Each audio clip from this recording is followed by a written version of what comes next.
ìpínlẹ̀ Katsina ṣàlàyé ìdí tó fi fẹ́ tú agbésùmọ̀mí 70 sílẹ̀. ìjọba ìpínlẹ̀ Katsina ti sọ̀rọ̀ síta lórí èròǹgbà rẹ̀ láti tú àwọn afurasí agbésùmọ̀mí 70 sílẹ̀ kúrò ní àhámọ́ tí wọ́n wà. ìjọba ṣàpèjúwe ìgbésẹ̀ yìí gẹ́gẹ́ bí èyí tí ó fi àyè gba ìjíròrò àlàáfíà láàrin ìjọba àti àwọn agbésùmọ̀mí. kọmíṣánná fún ètò ààbò ní ìpínlẹ̀ náà Nasiru Mohasu ó ní ìgbésẹ̀ yìí ó mà ló mà dá lórí ìgbìyànjú ìjọba láti rí wípé àlàáfíà máa jọba láàrin àwọn agbègbè tí àwọn agbébọn kọlù àti àwọn agbébọn tó ń ronúpìwàdà. Mohasu nígbà tó ń bá ikọ̀ ìròyìn DCL Haúsá sọ̀rọ̀ ó ṣàlàyé ní kíkún lẹ́yìn tí ìgbésẹ̀ ìjọba láti tú àwọn agbésùmọ̀mí náà láti tú wọn sílẹ̀ tó màlúù síta lórí ayélujára.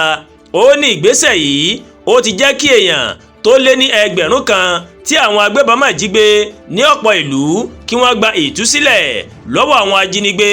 ó wá tẹ̀síwájú pé ó lé ní agbègbè 15 tó lọ́wọ́ nínú ìgbésẹ̀ àlàáfíà yìí tí wọ́n sì pinnu pé kí wọ́n ṣe pàṣípàrọ̀ àwọn ẹlẹ́wọ̀n láàrin ìjọba àti àwọn agbébọn. Mohasu ní ohun tó wáyé ó má dàbí ohun tó máa ń ṣẹlẹ̀ lásìkò ogun. lẹ́tà tí ẹ̀ka ìdájọ́ ìpínlẹ̀ Katsina mọ̀ kọ sí adájọ́ àgbà ní ìpínlẹ̀ náà tó ń pè fún ìtúsílẹ̀ àwọn afurasí agbébọn náà. lẹ́tà náà ni olùdarí public prosecution Abdulrahman Umar tó mọ̀ buwọ́lù tó sì pè fún kí afurasí 52 tí wọ́n fi oríṣiríṣi ẹ̀sùn kàn kí wọ́n fi ránṣẹ́ sí ẹ̀ka ìdájọ́.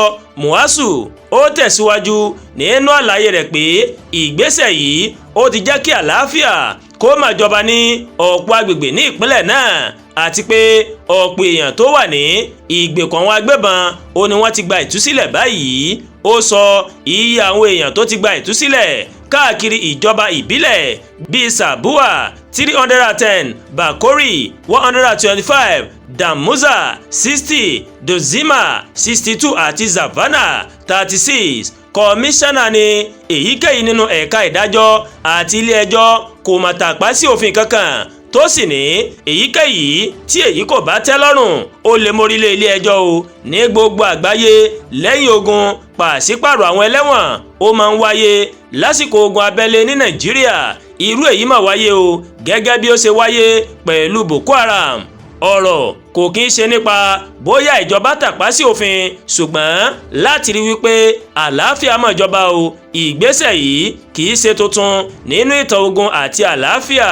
ó ṣàlàyé bẹ́ẹ̀ nínú ìwé kan tó máa tẹ iléeṣẹ́ ìròyìn abẹ́lé kan lọ́wọ́ ìyẹn Katsina Times. ó ṣàfihàn pé obìnrin kan wà lára àwọn tí yóò gba ìtúsílẹ̀. nígbà tó ń bá iléeṣẹ́ ìròyìn Daily Trust sọ̀rọ̀ ọ̀gá àgbà fún ikọ̀ Network for Justice Abdullahi Hassan Kovar Sauri ó ní ìjọba ó ní láti rí wípé àwọn san owó gbà má bínú fún àwọn mọ̀lẹ́bí tí ìkọlù àwọn agbébọn tó ṣe ìjàmbá fún ní ìpínlẹ̀ náà. ó ní ó ṣeni láàánú pé ìjọba ìpínlẹ̀ Katsina àti ìjọba àpapọ̀ wọ́n ti kọ́kọ́ sọ pé àwọn kò lọ́wọ́ nínú ìdúnadúrà pẹ̀lú àwọn agbébọn. Àdúràgbà Olúwatóyìn ló ń kàròyìn sí létí o láti kàn ní Ẹ̀yà Yorùbá World TV.